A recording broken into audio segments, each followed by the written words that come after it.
Let's go, Jaguars fans.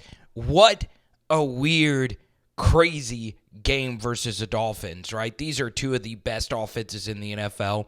I freaking love this play design. Just give the football to Etienne. You're not picking up anything deep, and he's just so tough to tackle, right? You have to feel good if you're the Jaguars on where you are right here, but you just have to have someone step in here and make a play, and no one's able to because Etienne is so good at finding a hole, right? So now it's off to the races, and good luck stopping him. And, man, you're very lucky 25 was hustling the whole way because he might have been able to turn this thing on up and score.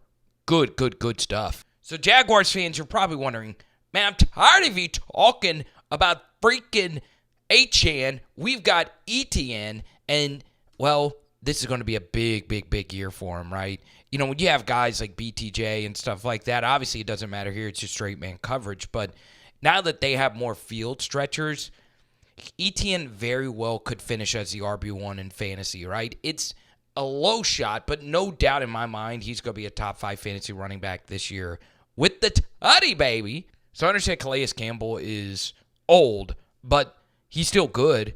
And look at how he is just completely washed out of this play. That's nasty stuff, right? Jaguars fans, the offensive line have been hearing about how much trash you had been talking about him. And the stare down, too.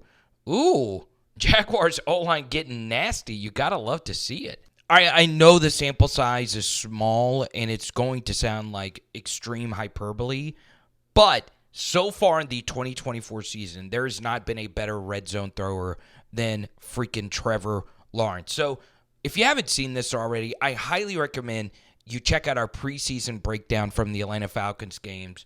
The red zone throws that Trevor put, even some that went incomplete, were absolute dots. I love this play design deep over here on this 3rd and 10. Brian Thomas Jr., now, once again, if you're new here, I'm a huge LSU YouTuber, and there's nothing BTJ did better in the red zone than like tightrope in the sideline and catching high balls in the back of the end zone, okay? And BTJ would make a lot of these plays at LSU's practice, but I want to just go ahead and show you what I'm talking about here, man. Like, Jaden starts off looking left and works back right, all right?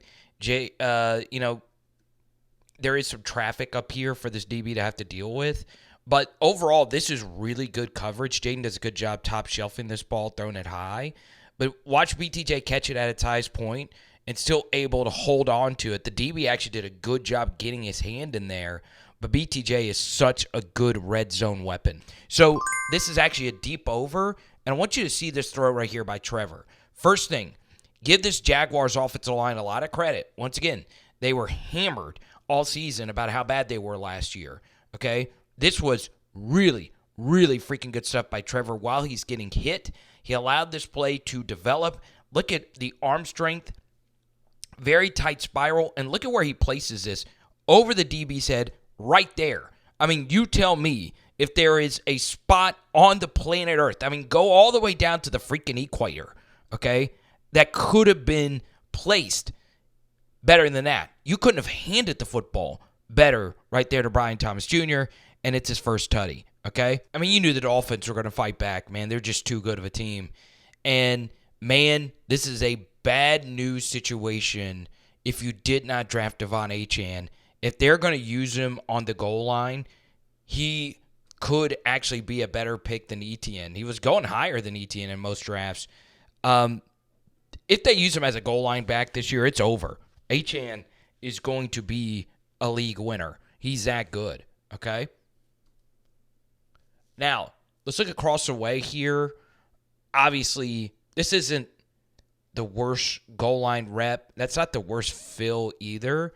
It's just when you're so close, you just don't really have a shot. All right, Jaguar fans, you began to see how things began to crumble. It was Tyreek Hill who took over the game, right? It's 17-7. He's running, obviously, a dig right here, which looks to be open, but it's not. The safety is coming down on this. The problem with the left side safety coming down hard on this is that the deep over to Waddle is going to be wide open in the space at the safety left, right? That's what Tyreek Hill does to a football game and why he's one of the best wide receivers of all time.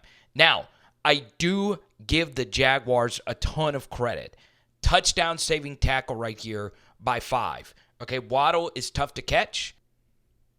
And I didn't show the rest of the drive. This was an absolutely methodical, magical drive from Trevor Lawrence. Okay, 4 first downs on this drive. You just got to put them away. All right, Trevor did a really good job of picking them apart, and safety comes into this box, but it's away from where the run is deciding to go. Overall, this Jaguars offensive line played fine. Obviously, this was another good rep and a really good run by Etienne. You just got to pound this in, or at the very least, not fumble the football. And Cisco, right here, thonged this ball out, and it goes through the back of the end zone for a touchback. An absolutely, positively massive play in this game. And honestly, it just decided the game. You'll see it right here. That's just ridiculous. All right, sometimes the other guy just makes plays, okay? Is that even... Wait, why did I even say his name was Cisco? I don't know. I'm going to leave it in there. All right, so, man, oh, man, oh, man, oh, man. Things started well, but it began to fall apart. If you are the Jaguars defense, what else could you have done about this structurally, okay? You have a guy over the top right here of Tyreek Hill initially. So he decides to come help on the dig right here, okay? So Tua could have thrown that right there. But instead, he decides to take the deep shot to Tyreek Hill. Y'all, there are 2 guys on him. A deep safety over the top of this. And remember, 5 made the touchdown-saving tackle. He just doesn't have the mind-melting speed that Tyreek Hill does. And that's the danger of playing this guy. 180-yard play, and you even got a boost right there, and you're not able to bring him down. You know, that's why Tyreek Hill is still the best, in my estimation, wide receiver in the NFL, outside of maybe Justin Jefferson. It's because of just crap like this. It just is stupendously crazy. Now, they didn't show the Tyreek celebration. He did it in honor of a pretty big life event for him that happened before the game. In other words, if you didn't know, he got Scotty Schefflered, basically. I love Tyreek Hill. I just do. I mean, the guy is just so much freaking fun, okay? Now, let's talk about this play. 4th and 1. I don't ever understand on these clear run 4th and 1 situations bringing in everyone tight and tightening your splits, which basically means the distance between 2 linemen. It really doesn't make a whole lot of sense. So they do a quick pull here to the left side, kind of an awkward play design. And the problem is 74, who had a somewhat difficult job right here to get to the outside shoulder of this defensive lineman, just whiffs him. Okay, so because of that whiff and because it was such a clean whiff, there's just nowhere to go here for Etienne. Absolutely, positively nowhere to go. And the fact that he even made this a play after breaking 91's ankles is absolutely redunculous. Okay, he gives ground. I love to see this gutsiness here from Trevor Lawrence get in the way of Jalen Phillips. Okay, and man, I thought for a second Etienne was actually going to pick this up. The fact that he was able to get the corner is ridiculous, and he honestly puts it all on the line with an absolutely huge collision. That's why Jalen Ramsey's a Hall of Famer right there. All right, so we get to this 3rd and 5, and man, oh man, oh man, oh man. This looks like it's a misfire by Trevor Lawrence because it kind of sort of is. But there is some pressure here, and I don't mind a fadeaway here. I really don't, okay? I understand some would say, hey, you're fading just far too deep here. I'm okay with it because you're just trying to give Christian Kirk enough time on this out to get over here in this man coverage assignment. Okay, the Dolphins, I believe, blew a field goal before this to tie it up, and Kirk just mistimed his jump. It looks like that, right?